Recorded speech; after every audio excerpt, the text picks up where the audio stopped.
Hey guys, what is up?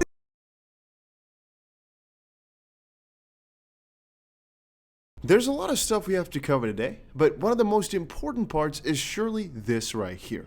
BlackRock's Bitcoin Trust will create a demand shock for crypto as a whole. I mean, right now it's just Bitcoin, but apparently, right, logic should kick in and explain to you that Bitcoin right now is the safest bet for them. But a lot of the institutions that BlackRock, the biggest asset managers in the world, are now providing Bitcoin trust for, will eventually want other cryptos as well. It's just logic. But yeah, I think Kevin O'Leary was the one who said really recently that one of the only things keeping a lot of these institutions back from just hoarding crypto like Matt is that there's no real easy entry. And again, guys, I have to remind you, if you're not buying this crypto dip, don't worry about it.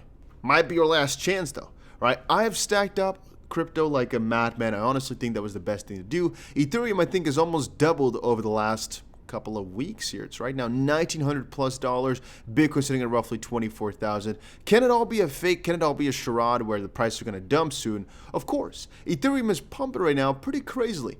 Very much partially due to the merge. And that's something I obviously understand as well. You can see here Anthony Scaramucci cautions over the Ethereum merge. American entrepreneur Anthony Scaramucci is highly bullish about crypto in the long term.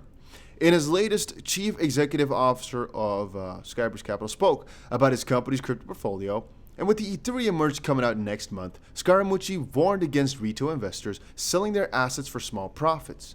He also spoke about the future prospects with the entry of BlackRock into the crypto ecosystem. Because I'm also thinking eventually they have to go for Ethereum as well, right?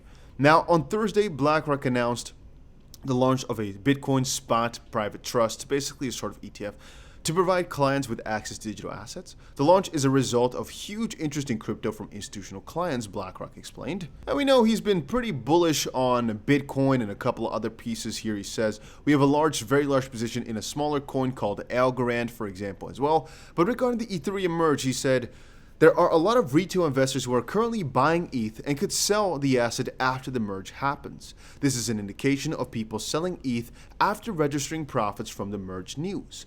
However, Scaramucci warned against selling them early as they could be highly profitable in the long term. Anthony Scaramucci Ethereum prediction is an encouraging sign to the community. The merge is coming with Ethereum and it is going to lower the transaction fees on the network. A lot of users are buying that rumor. He said people will probably sell on the news of the merge, which is scheduled for mid-September. I would caution people against doing that. These are great long-term investments. Now, regarding when exactly it is going to be, the exact time is going to be most likely a little bit off, but according to Bankless, the tweet, the launch of Ethereum 2.0 should take place on September 15th or 16th. There were many delays before. And so I was kind of skeptical, honestly, when they announced this date. I was kind of skeptical that it was actually not going to be September of this year. I thought it might take another 1 or 2 years. But again, yesterday, this got a lot of freaking retweets. And the Ethereum merge has been scheduled for TTD, this number, approximately September 15th, 16th. Merge is now officially scheduled, which is crazy because that means it's almost official, you know? At least the date has been set now officially.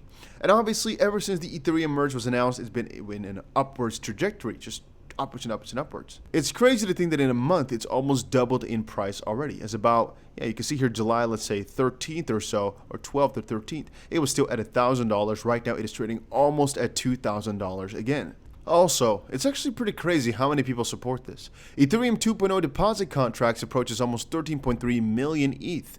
As Ethereum obviously is soared in price, this also just keeps increasing as more and more people want in. But also as the date comes closer, well, they are quote unquote closer to be able to take their money out, so they're more and more excited. But that is crazy if you start to think about it. I'm also thinking about the open options and whatnot, and the interest open, just of how many people are speculating on this merge to go right, and how many are just expecting the price to keep climbing up until middle of September. I mean, probability-wise, there's a pretty good chance it's going to keep increasing unless the stock market / Bitcoin crashes. But I guess that's always the case, right? Unless the stock market crashes, Bitcoin and ETH just keep going up. Alright, little other piece of news. Cardano's XRP's new feature added by Kraken Exchange for users.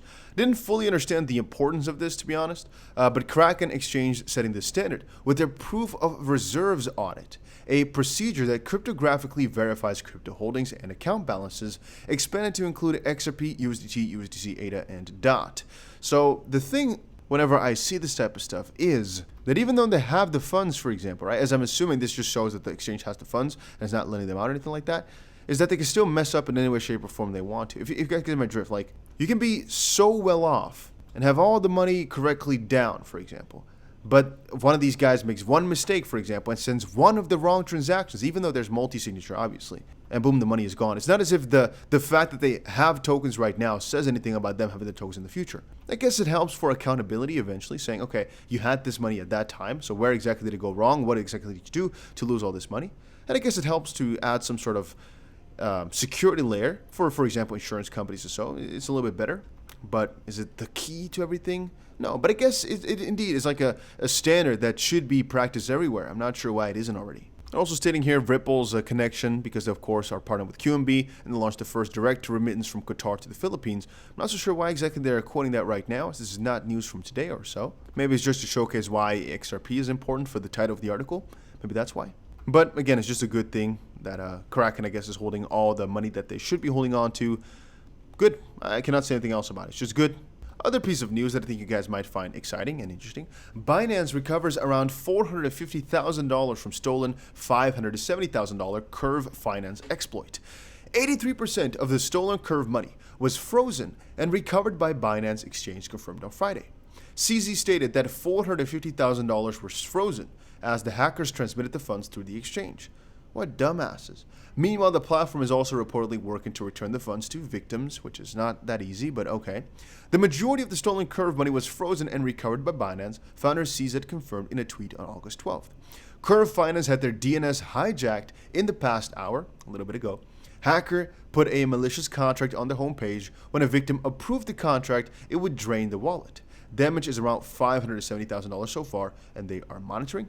And apparently, well, they found out, they filtered through them, they stopped it, and yeah, I'm happy about that. I guess all I can say is Binance is doing a good job all the time, though.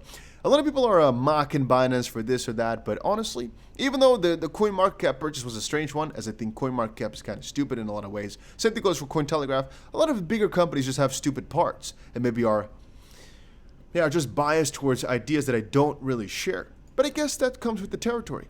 Generally speaking, Binance is a beautiful company doing a lot of beautiful things, and honestly, it's a really, really good thing for crypto that they're here. So, yeah.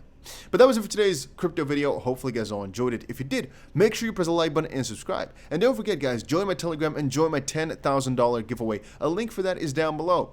And I'll see you guys again in another crypto video later today.